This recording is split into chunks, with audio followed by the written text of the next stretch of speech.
capítulo que vamos a comenzar corresponde a las proteínas, pero el primer tema corresponde a los aminoácidos. ¿Qué características tienen los aminoácidos? Los aminoácidos son estructuras proteicas que corresponden a la unidad funcional y estructural de estas proteínas. Entonces, la parte más pequeñita en la que pueden dividirse las proteínas que todavía tienen una función es justamente el aminoácido. Repito, el aminoácido es la unidad estructural y funcional de las proteínas. Estos aminoácidos tienen características muy importantes. En primer lugar, en su estructura está presente el nitrógeno. Todos los aminoácidos tienen nitrógeno. ¿Y cuál es la característica del nitrógeno? Que el nitrógeno es imprescindible para todo lo que corresponde al crecimiento y desarrollo celular. Si hay una carencia de nitrógeno, las células no pueden crecer, no pueden desarrollarse de manera adecuada. Estos aminoácidos reciben el nombre de aminoácidos por una característica importante estructuralmente dentro de la molécula de aminoácidos. Todos los aminoácidos presentan estructuralmente, excepto uno que después les voy a decir, presentan estructuralmente la misma distribución. ¿Y cuál es esa distribución? Un carbono central alfa, que está allá, o en esta imagen que está con negro, es el carbono central alfa, un grupo amino, ya está el grupo amino, un grupo carboxilo, ya también, y como tercer componente un hidrógeno. Todos presentan esta estructura. Un grupo amino, un grupo carboxilo y un hidrógeno. ¿Qué pasa con el cuarto componente? Es una cadena lateral L. Ahí está la diferencia entre un aminoácido y otro. Esta cadena lateral puede ser un simple hidrógeno, puede ser un grupo metilo, puede ser un grupo amino, puede ser un grupo carboxilo, puede ser una cadena carbonada larga o puede ser el ciclo del benceno. Entonces, esa es la diferencia entre un aminoácido y otra característica importante de los aminoácidos, que los aminoácidos siempre se encuentran cargados, tienen carga eléctrica. El grupo amino le sobra un hidrógeno, por lo tanto tiene carga eléctrica positiva. Mientras que al grupo carboxilo le falta un hidrógeno, por lo tanto tiene carga eléctrica negativa. Esas son las características de los aminoácidos.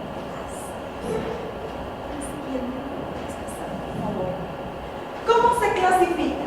Existen varias clasificaciones, varias formas de clasificar a los aminoácidos. Una de ellas es de acuerdo a su estructura química. Los aminoácidos, de acuerdo a su estructura química, se clasifican en aminoácidos neutros, en aminoácidos ácidos, aminoácidos alcalinos y un cuarto grupo que corresponde, es un caso especial, que son los iminoácidos. En vez de A, I, iminoácidos. ¿Qué características tienen los aminoácidos neutros? La cadena lateral no tiene carga eléctrica. por eso son neutros. Solamente está presente el grupo carboxilo, que se une al carbono alfa con carga eléctrica positiva, y el grupo carboxilo, que está unido también al carbono alfa con carga eléctrica negativa. En la cadena lateral, que es esta, que está en color verde, no hay ningún radical con carga eléctrica. Entonces, por eso se los conoce como aminoácidos neutros. La carga negativa se neutraliza con la carga positiva del grupo. Para que ustedes puedan darse cuenta, aquí tenemos un aminoácido ya específico que se llama metionina. Recordando las características de todos los aminoácidos: un carbono central alfa, que está en negro, un grupo carboxilo, que está en rojo, unido al carbono central, un grupo amino en azul, unido al carbono alfa, y un hidrógeno. Y la cadena lateral, que está en verde. Ahí es donde se diferencian todos los aminoácidos. A su vez, los aminoácidos neutros pueden ser alifáticos o pueden ser aromáticos. ¿Cuál es la diferencia entre un radical alifático y un radical aromático? El aromático presenta en su estructura el ciclo del benceno. Esa es la característica de los aromáticos. Los aminoácidos alifáticos presentan como radical R, como cadena lateral, cualquier cadena diferente al ciclo del benceno. Tenemos 4 ejemplos. No es necesario, ya les he dicho, que se anoten las fórmulas. No les voy a pedir. ¿Cuáles son las características? Por ejemplo, alanina tiene un radical metilo. Carbono central alfa en negro, carboxilo en rojo, amino en azul y la cadena lateral metilo en rosado. La valina también, carbono central alfa en negro, carboxilo rojo, amino azul y cadena lateral. La leucina, carbono central alfa en negro, carboxilo en rojo, amino en azul, cadena lateral en rosado. Y la glicina, que es el más pequeñito de todos los aminoácidos, carbono central alfa, carboxilo, amino y cadena lateral, un simple hidrógeno en rosado. Los aromáticos. Aquí está la cadena lateral y en su estructura el ciclo del benceno. 2 ejemplos: fenilalanina y tiroxina. Podemos observar la misma estructura básica: carbono central alfa con negro, hidrógeno, carboxilo en rojo, amino en azul. Entonces, fíjense que todos los aminoácidos presentan esta misma estructura. La siguiente. ¿Qué pasa con los aminoácidos ácidos? En la cadena lateral hay un grupo carboxilo adicional. Presentan también la misma estructura: carbono central alfa, hidrógeno, carboxilo, amino. Pero en la cadena lateral presentan un segundo grupo carboxilo. En la cadena lateral presentan un segundo grupo carboxilo. Entonces, estos son los aminoácidos ácidos. La siguiente. ¿Qué pasa con los aminoácidos alcalinos o básicos? Presentan la misma estructura, pero en la cadena lateral se observa un grupo amino adicional. Carbono central alfa, carboxilo, amino, hidrógeno. Pero en la cadena lateral tenemos un grupo aminoadicina. En la arginina también tenemos un grupo aminoadicina. Y en la histidina, un grupo aminoadicina. Entonces, estas son las características de los aminoácidos neutros, ácidos y básicos. ¿Qué pasa con los aminoácidos? El único ejemplo de aminoácido es la prolina. ¿Qué característica tiene?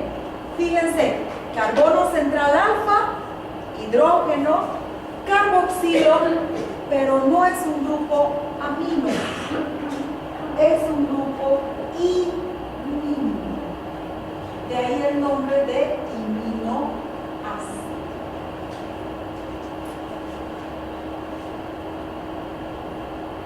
Es el único ejemplo, la prolina.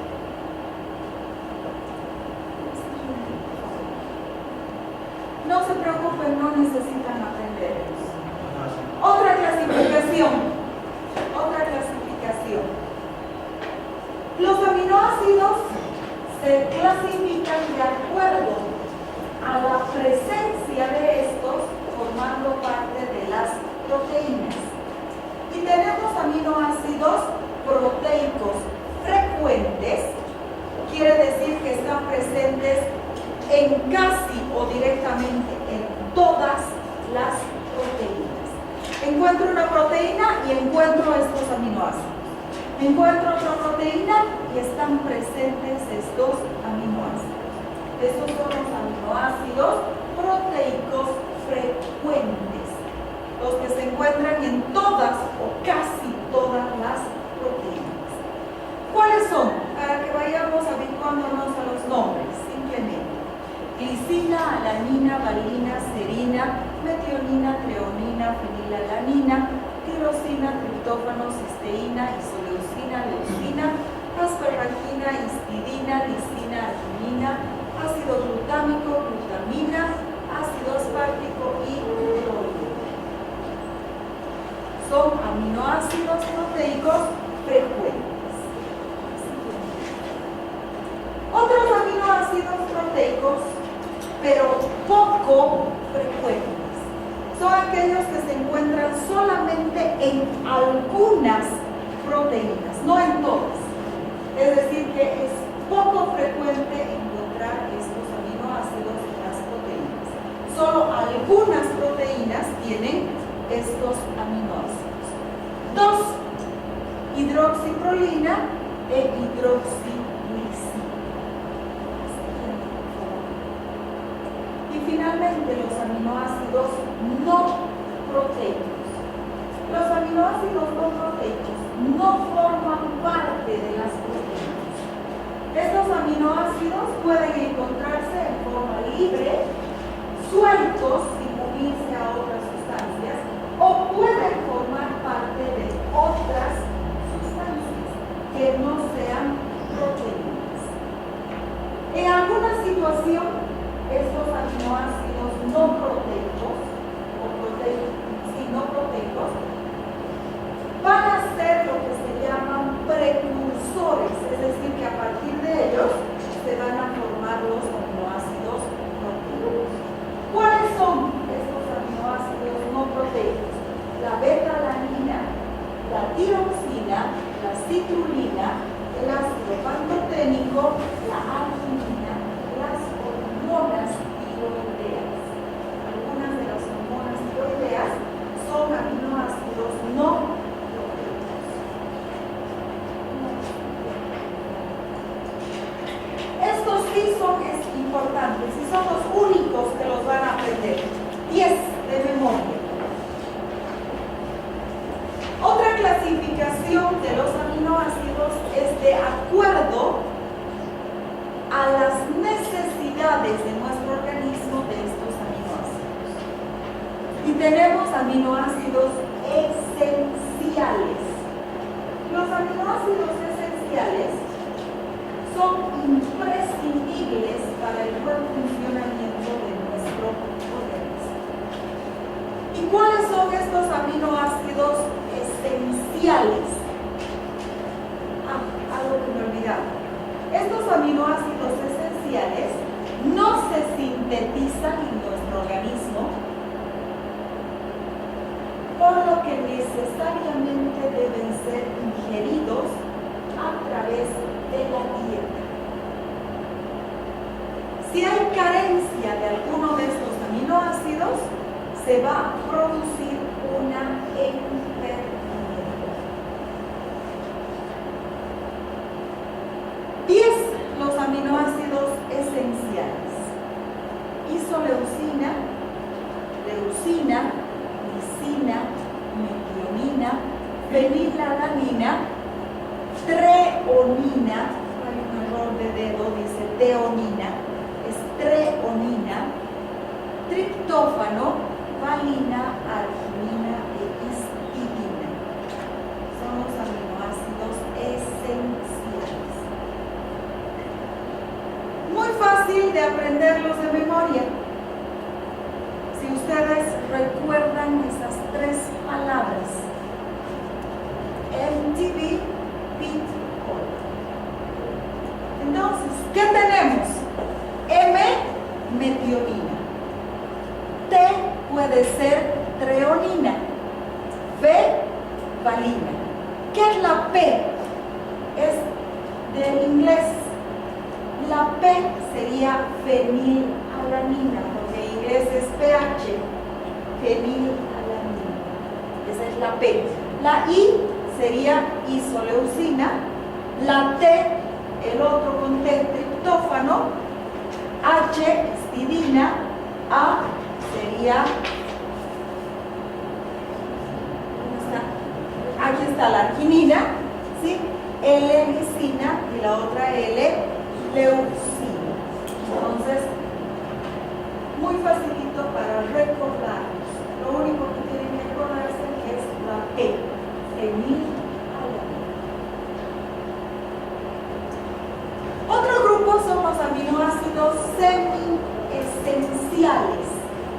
Los aminoácidos semiesenciales son aquellos que una parte se sintetiza en nuestro organismo, pero no en cantidad suficiente para cubrir los requerimientos, lo que significa que necesariamente el resto debe ser ingerido a través de la dieta.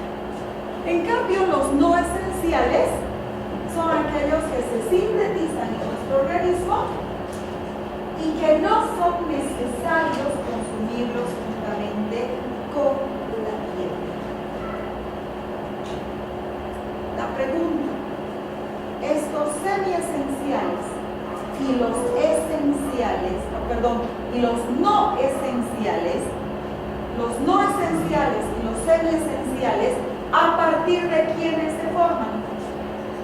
De los esenciales. Entonces, por eso también se llaman esenciales, porque sirve para formar otros aminoácidos.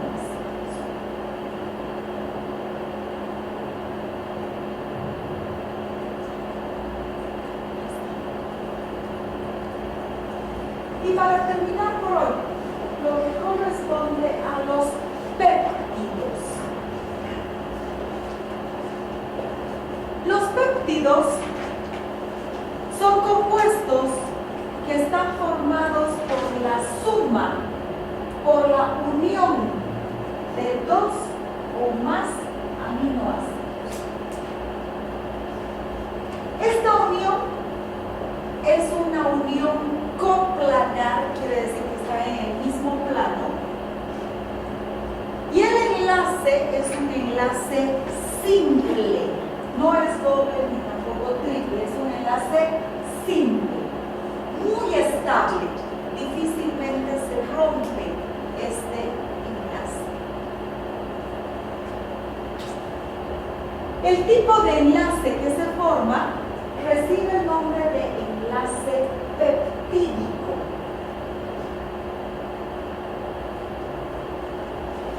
Y este enlace peptídico se va a producir por la unión del grupo carboxilo del primer aminoácido al grupo amino del segundo aminoácido. Cuando estos dos grupos, carboxilo y amino, se unen, siempre me van a producir la liberación de una molécula de agua.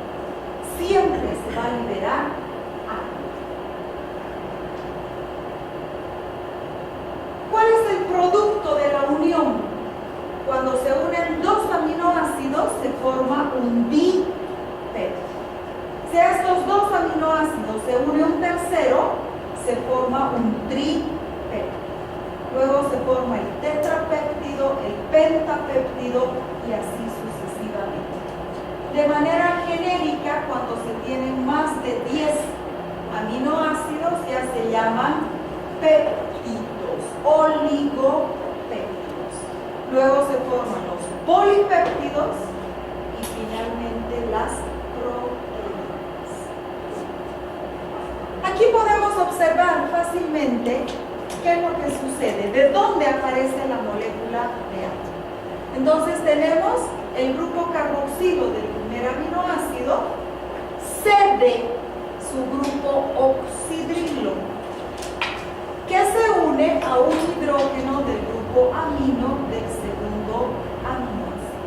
De manera tal que se libera una molécula de agua y se forma un enlace coplanar, les decía en el mismo plano, simple entre el carboxilo y el amino. Este es el enlace péptido. Y lo que se ha formado es un dipéptido.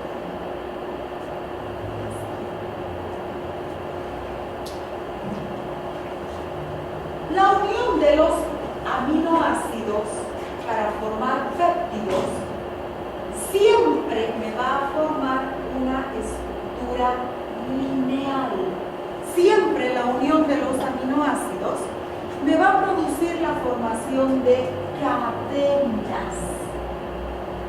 Cadenas que pueden ser cadenas peptídicas o si tienen gran cantidad de aminoácidos van a formar cadenas proteicas.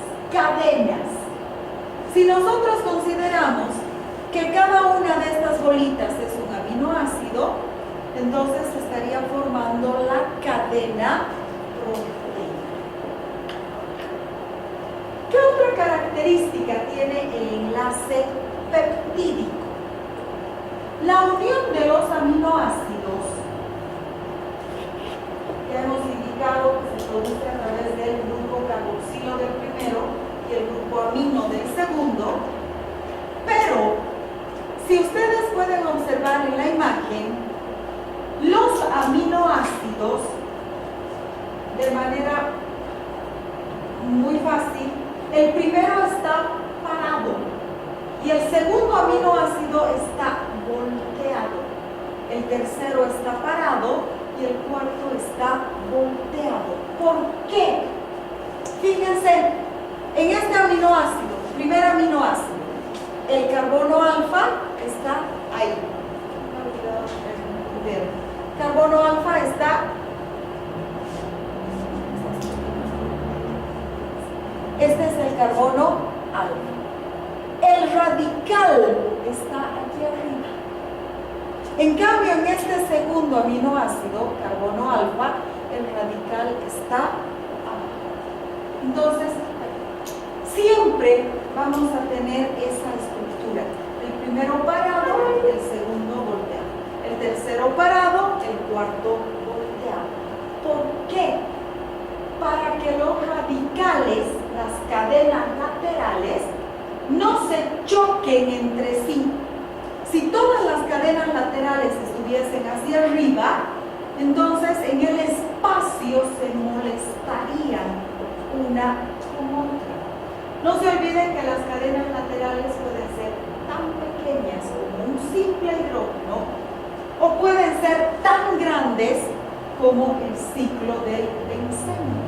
Entonces, si dos aminoácidos que tienen ciclo del benceno están juntos, se van a interferir.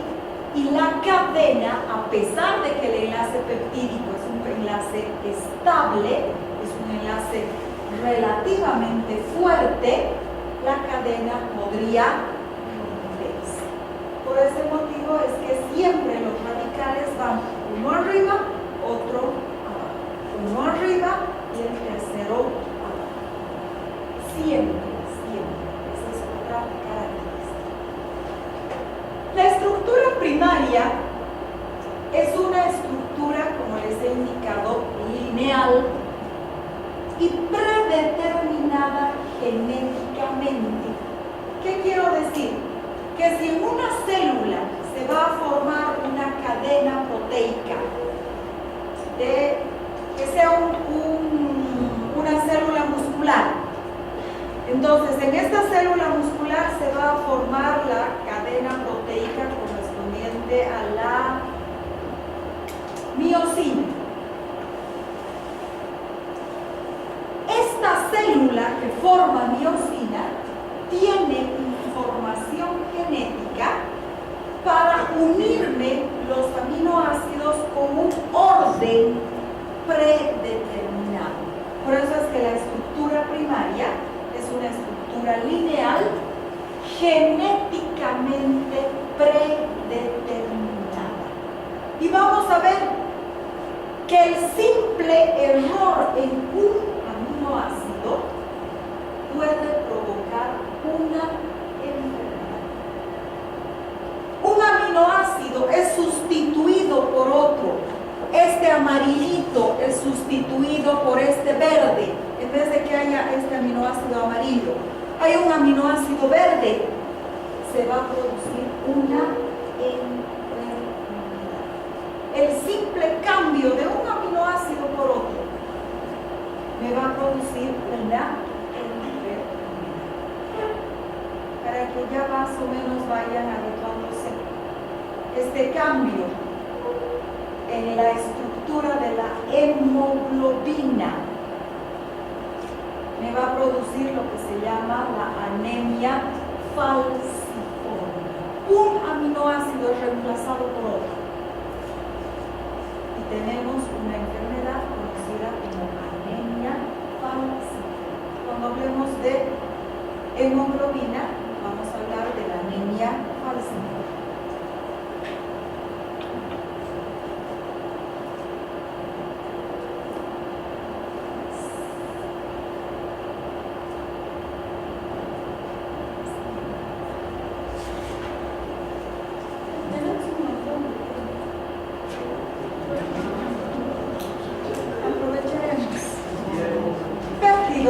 Fisiológicamente activos. ¿Por qué? Cuando hablamos de los péptidos, solamente vamos a hablar de estos dos. Esta es la parte que realmente a ustedes les interesa. Ya hemos terminado todo lo que es química. Prácticamente, con que sepan que hay aminoácidos esenciales, semiesenciales y no esenciales, cuáles son los esenciales y por qué se llaman esenciales, suficiente. Entonces, ¿cuáles son los péptidos fisiológicamente activos? Vamos a comenzar con estos dos, la bradicidina y la calidina. Estos dos péptidos corresponden al grupo que genéricamente se lo conoce como sinasas.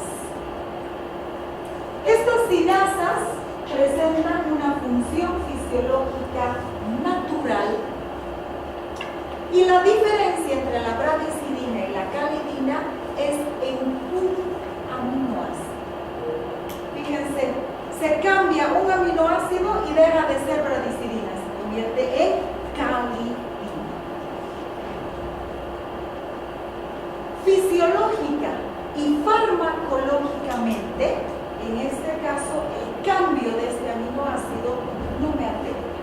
Es decir, que presentan la misma actividad fisiológica y la misma actividad farmacológica. ¿Qué función cumplen estos dos péptidos? Son agentes hipotensores. ¿Qué quiere decir hipotensores? Que disminuye la presión arterial. Esa es la principal función.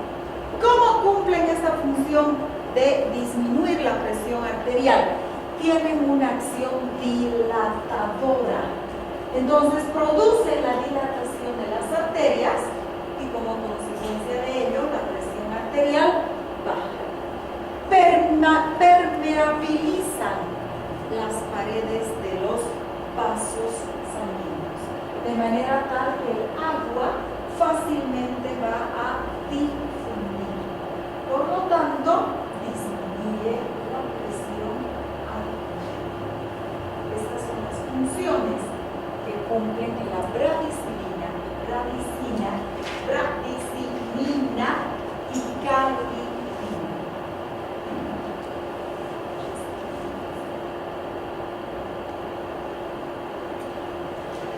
Aparte de producir una disminución de la presión arterial, tienen también una función muy importante a nivel de la musculatura lisa. ¿Qué hacen a nivel del músculo liso? Producen la contracción de la musculatura lisa. Y a nivel de las terminaciones nerviosas, la bradicimina y la calcitina producen la activación de lo que se conoce como la vía de dolor, lo que significa que los procesos inflamatorios son las responsables de que tengamos esa sensación de dolor. Entonces, hay un proceso inflamatorio causado por un golpe, por un traumatismo. Entonces, gracias a la presencia de la bradicimina y la calcitina, es que esta zona duele. Entonces, me activan la vía del dolor.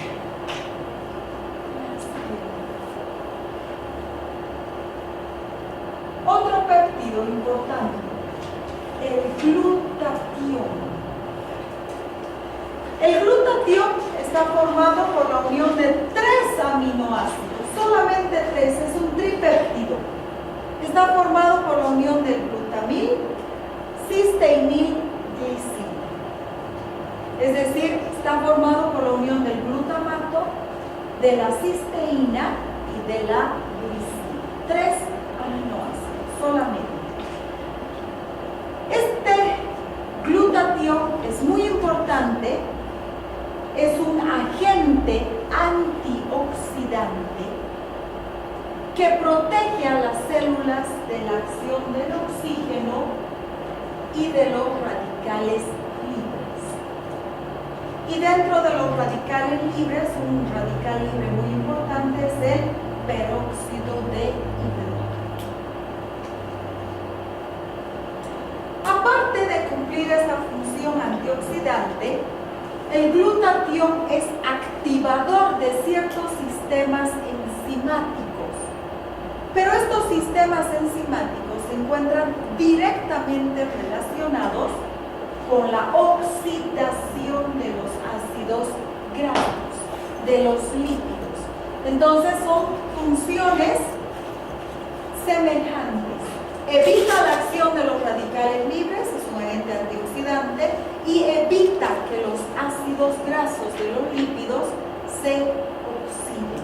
Por eso es un activador de sistemas enzimáticos, protectores de la oxidación de los lípidos. Y estos lípidos ya sabemos que van a estar formando membranas celulares.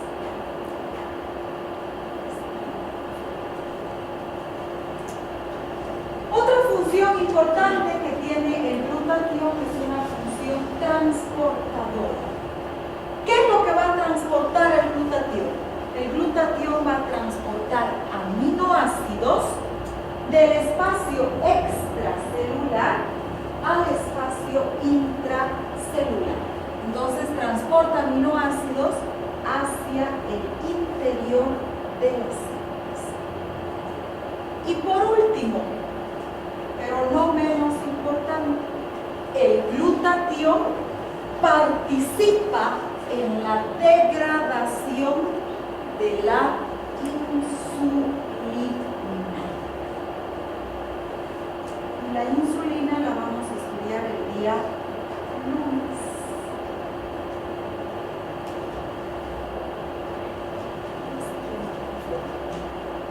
Doutor, na falta de glutatión, então poderia ser causa de diabetes? No, ¿por qué no? Su compañero pregunta si la falta de glutatión podría ser causa de diabetes. No. ¿Por qué? Porque el glutatión lo que me hace es destruir a la insulina. Eso es degradación. Y la diabetes es como consecuencia de falta o un mal funcionamiento de la insulina. Nada tiene que ver el glutatión con el desarrollo de la diabetes. ¿Sí? Si falta glutatión, la insulina no va a poder ser degradada, no va a poder ser metabolizada. Pero la insulina